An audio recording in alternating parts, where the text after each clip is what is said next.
areas for sustainability. And for this, I would like to introduce our panel members first. We have Mr. Rahul Banerjee, who is Senior Vice President and Head Corporate Affairs at Quest Corp Limited. Mr. Anubhav Gupta, Chief CSR and Sustainability Officer at Godrej Properties Limited. Kavita Sah, who is India CSR Head at CNH Industrial. Mr. Ravi Arora, Head of Marketing and CSR at Sandvik Mining and Rock Technology India Private Limited. Mr. Suresh Reddy, Lead CSR and Director SRF Foundation. And this panel would be moderated by Gazala Shaikh, who is VP General Manager, Lead CSR for WNS Global Services. Please welcome the panelists with a huge round of applause. So looks like we'll have to get into a workshop mode instead of a, panel mode. Yeah, because I think we can involve most of them in the panel as well. So great. I think some of you all must have missed what we spoke since the morning, and there's been a lot of discussion about the 100% of work in business when you look at 2% of CSR. And of course, the 98% is emerging with corporate responsibility, sustainability, ESG.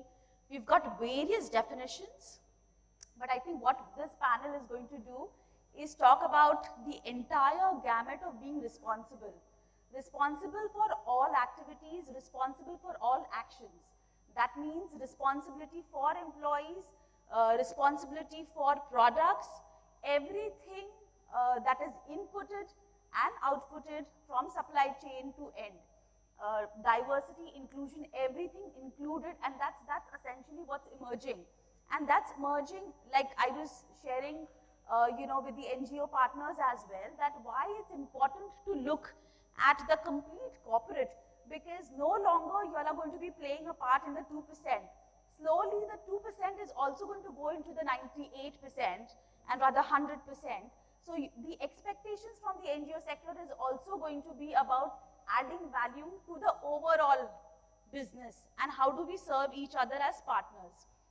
So beginning, I think one of the very interesting thing about the panelists here is about the diverse backgrounds.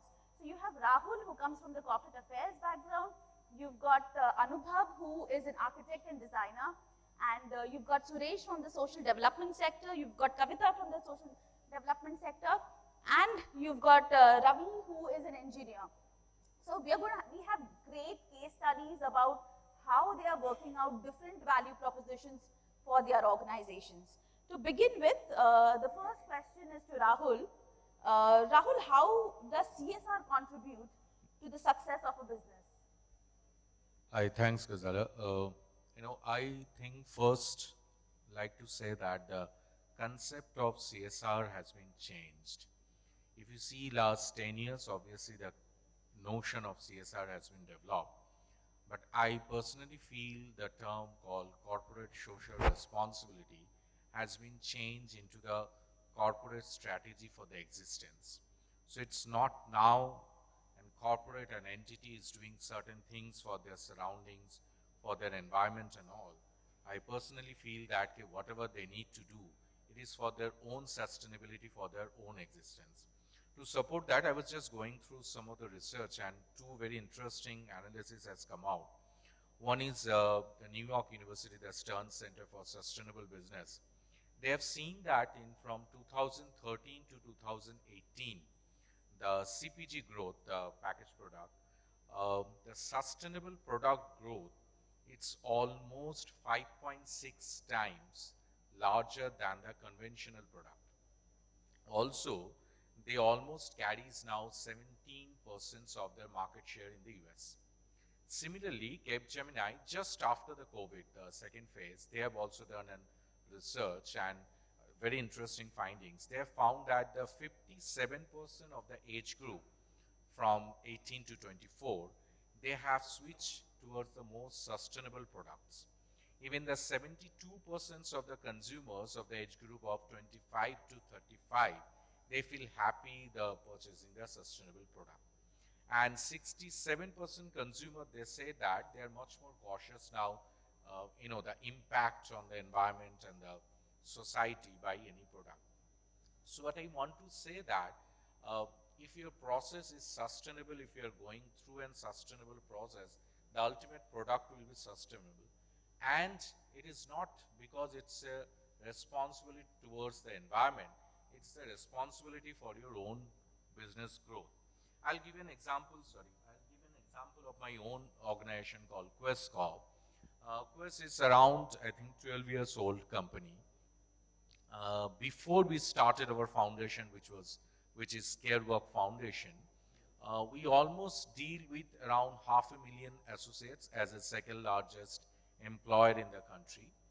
And we thought that our foundation on our contribution towards the society should be associated with these 500,000 people who are actually our workforce, like an IT company, and their family members. So we are touching at any point of time near about 2 million people.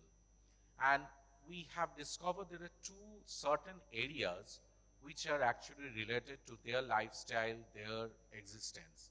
One is the health, other one is the education. Through our CSR foundation, so we have started recently one research institute with the Indian Institute of Science with a contribution of 150 crore, and in pediatric ward with the Vellore Institute of Technology around 300 crore contribution. But apart from this, the entity and the organizational support, we realized that out of these 5 lakh people or 500,000 people of our associates, near about 40 to 45% are women. And lot of research shows that the 50 working days in any year, the women are losing just because of the lack of public health infrastructure during their menstruation days and all those things. So we have collaborated with certain organizations to create the awareness how to develop the infrastructure, public health infrastructure for the women in our offices, in our associates engagements and all. And these all we are doing not towards certain surroundings and certain direct beneficiaries or indirect beneficiaries. These all we are doing for our own associates, all their own families. So ultimately that will convert towards the business growth, their contribution for our organization. So my, the humble, the presentation is that the corporate social responsibility is now the corporate own existence strategy, and every corporate should think about how their strategy should be converted in a way it should be engaged with their business growth. That's the primary. Rahul, thank you so much, because you're raising this very pertinent thing about whether sustainability is profitability. And very, like with this example in terms of the, number of days of loss, and if you are able to, resolve that, what you do is, increase productivity, and therefore that's going to increase profitability. So a great example at that, because that's a perennial question that is asked for CSR all the time. So coming to you, Kavita, you've been a high-powered, energy-driven creator. Tell us, how have you created a long-term value for your organization? Good evening, everyone. So it's an absolute pleasure to be here with this esteemed panelists. The power that we want, the value that we want to create is in the community that we operate in. So largely we are an agricultural equipment manufacturing company. As someone said in the morning that the environment suffers a lot also during farming because people are not using productive ways of farming, and there is a lot of loss of water also. So largely we focus on, we realized, when we researched and we went to the communities, we found out, there were 4 areas that they were actually lacking in. First was education, second was health, third was conservation of environment, and fourth was rural skill development, because there was a need of employability in the rural sector, because that is the sector which suffers because education is not up to the level. So when we did education intervention, we first started off with adopting a school in near a Noida plant. And then we realized that it was just a small drop in the ocean. We need to actually expand. So then we adopted 400 schools across our dealer locations, and we did a multimedia aided school education initiative there, where we gave them equipment called KAN, which is a computer and a projector all rolled into one. which is a made in India product developed by IIT Mumbai.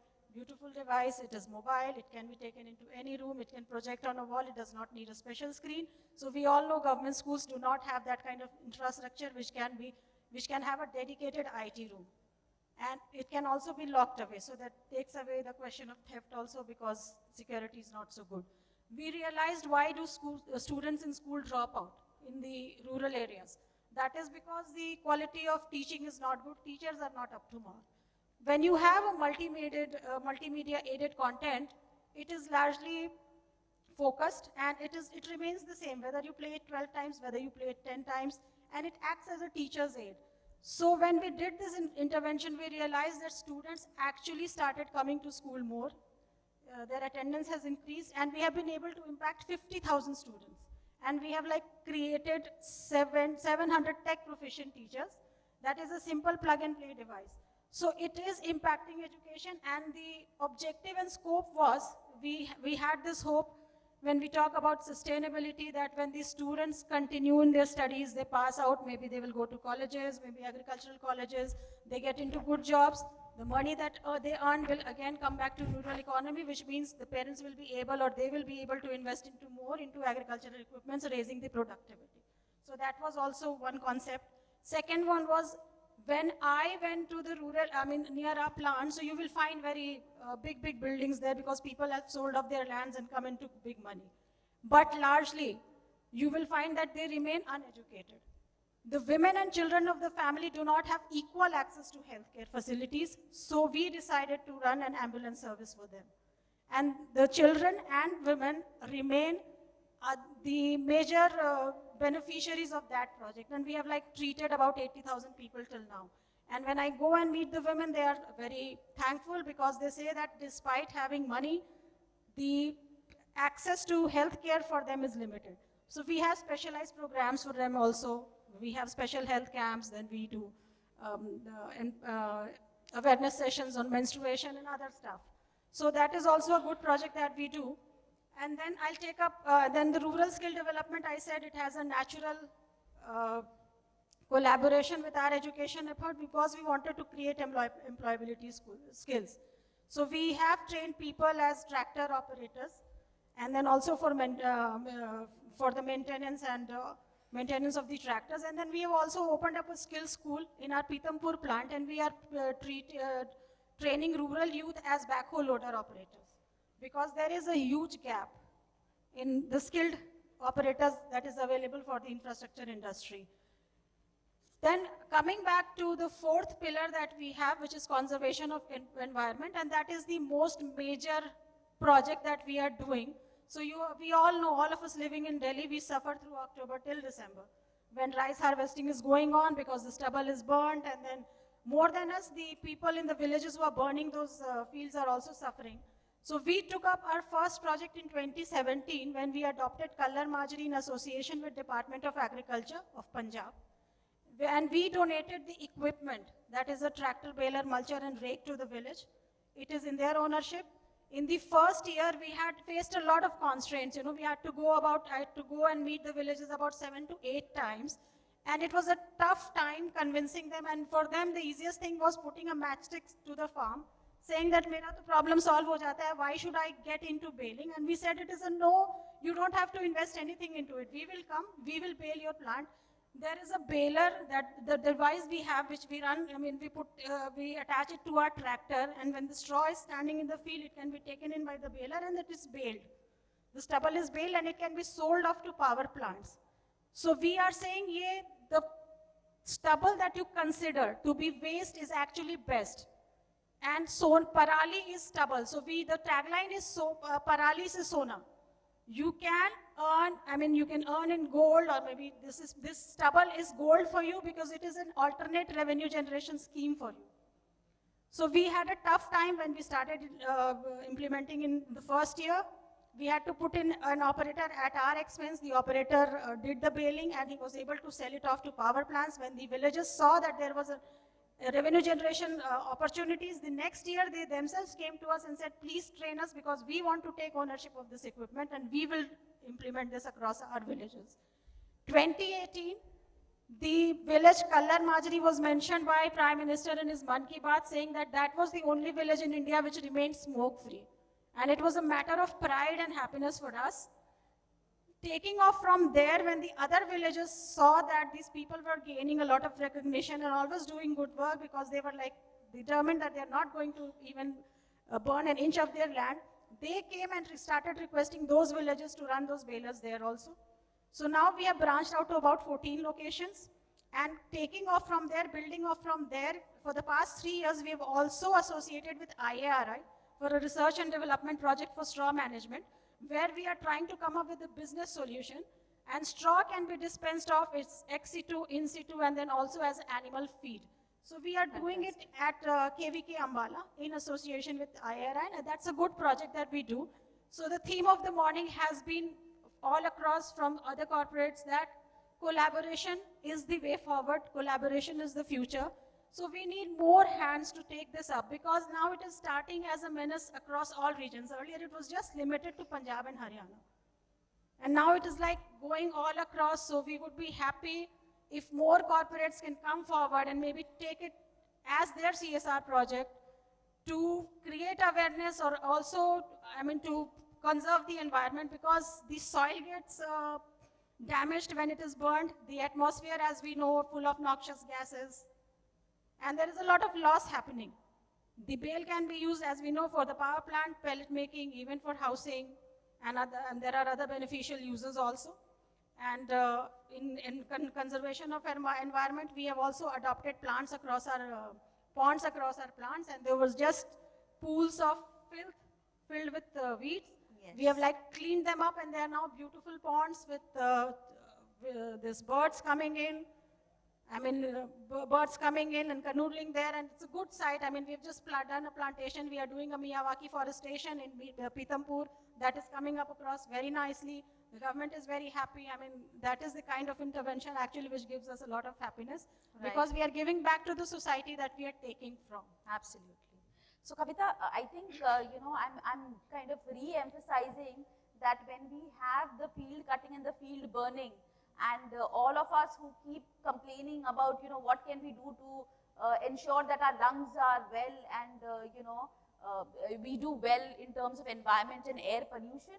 I think here's a call from Kavita on collaboration, and how can we make Parali se Sona. I think that's, so please everybody, please remember to contact Kavita, so that, next time we can probably do something instead of, only complaining about the pollution index.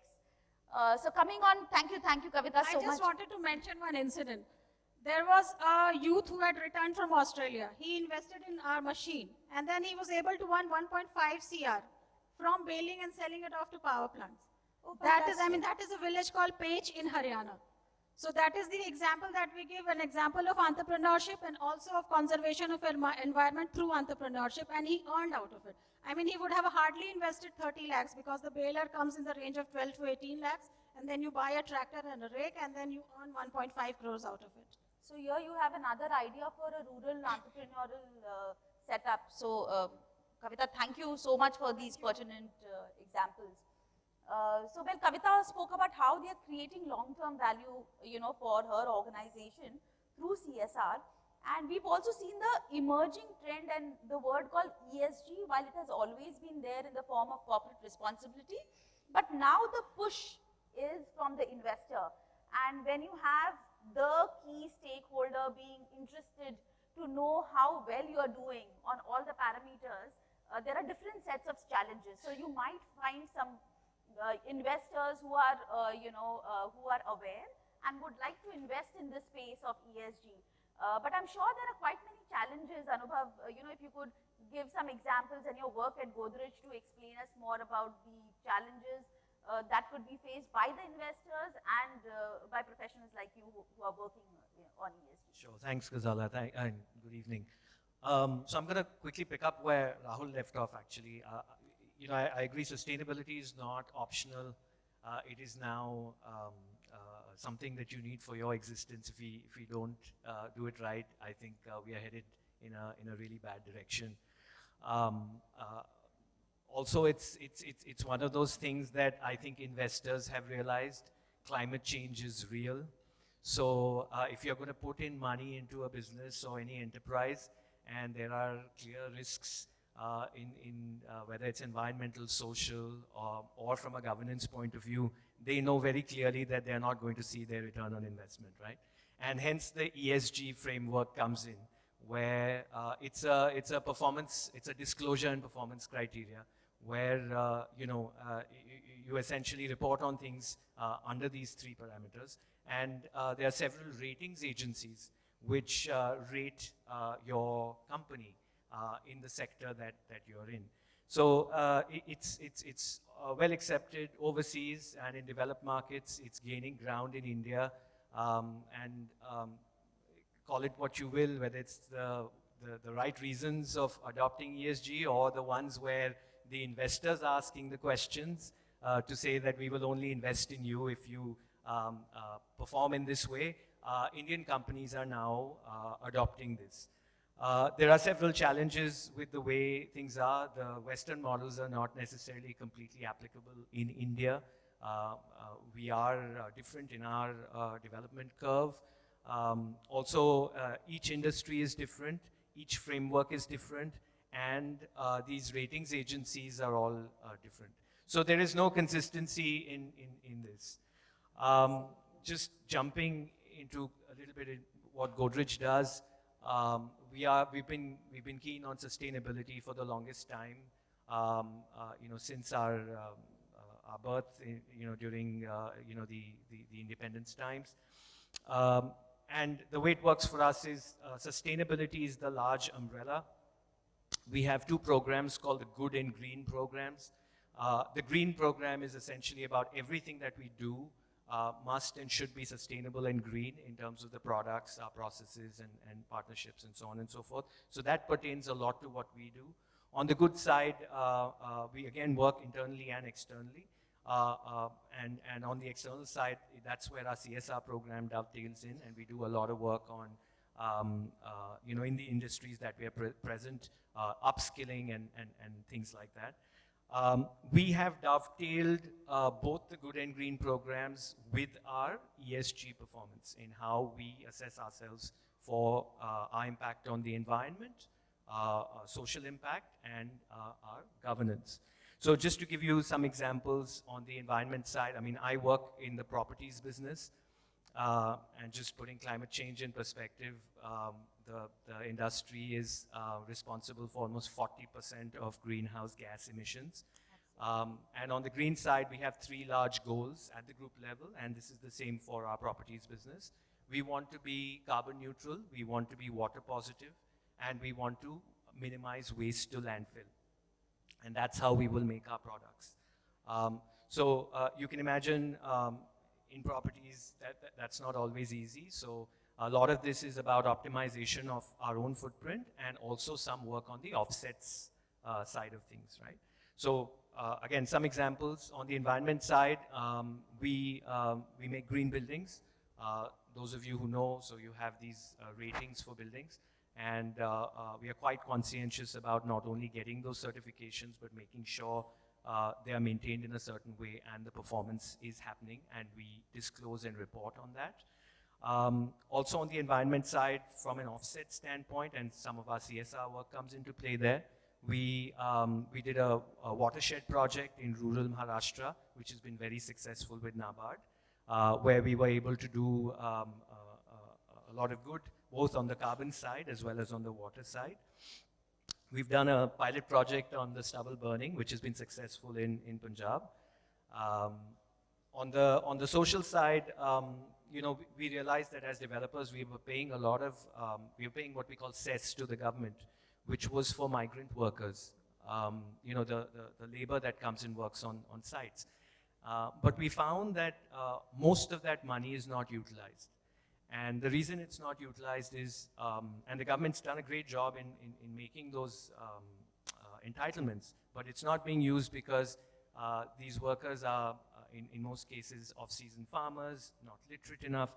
They don't have the BOCW registration and things like that. So we work with NGO partners to try and get the registration going. The second phase is once the registration is done, we're going to try and see how we can help them get those entitlements from the government.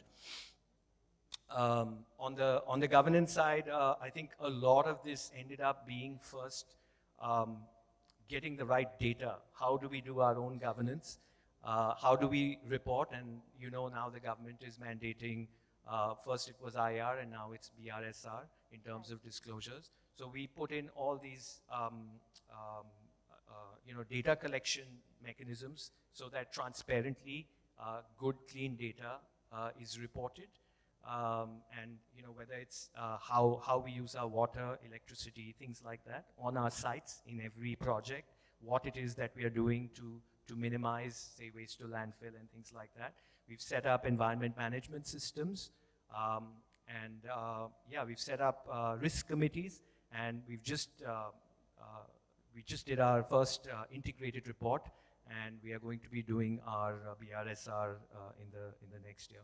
So we are trying. We've adopted the ESG mechanism, and we will do our best. We are also trying to work with other partners contractually, those that we work with. So, for example, construction contractors and things like that, to try and adopt the same mechanisms, because there's only that much we can do for ourselves. But down the value chain, which is quite complicated in real estate, we are trying to do that. So in terms of challenges, I could sit here all day and tell you about the challenges, but I think you guys all get the drift. So yeah. Thank you, Anubhav. I think, yes, I think reporting, whether, it's from the NGO side or from the corporate side, I think, different formats, they are confusing also because, we want to do global reporting, and for different industries, there are different kind of, matrices which work. And yes, I think we all are maneuvering and trying to do our best in terms of reporting, essentially with the objective of being transparent. I think that's something which we all want to do.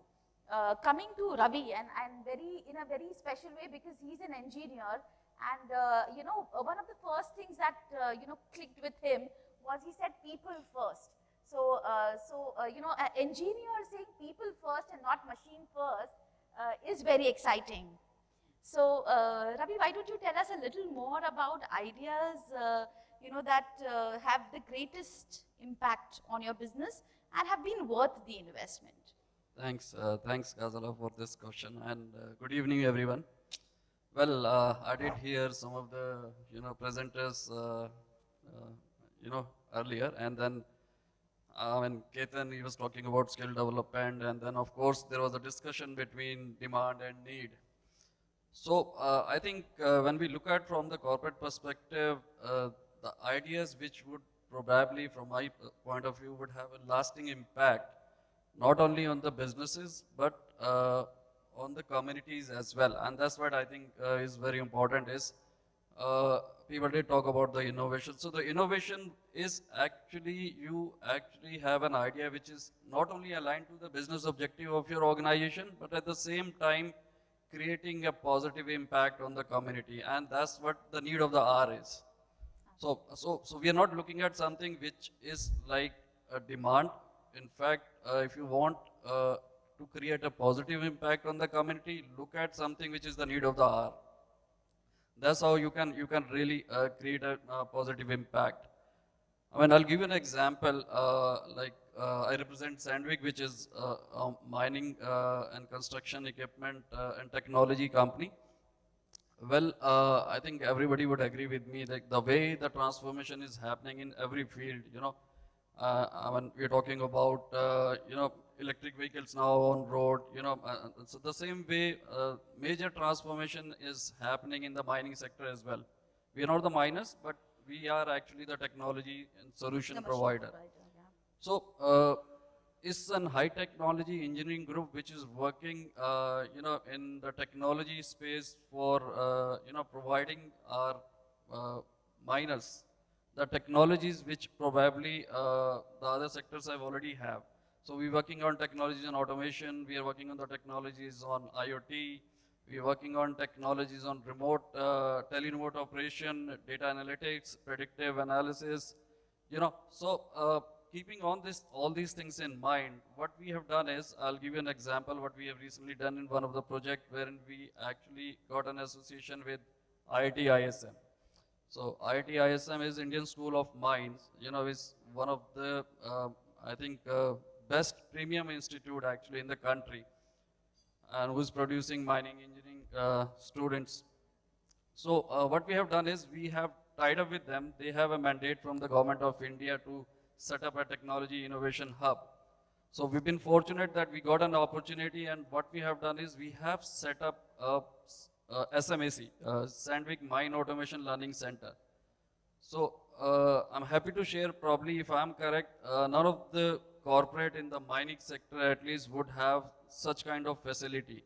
So when even Ketan was presenting about his skill development institute, I could actually relate to. So this center actually is a high technology center wherein the mining engineering students, the third year and final year mining engineering students would get an exposure on the futuristic technologies which are now being deployed in the mining sector, which are not only helping the miners to enhance their productivity and efficiency, but at the same time looking at the safety aspects in a big way. So you talk about the machines working in underground mine, and you're controlling the machines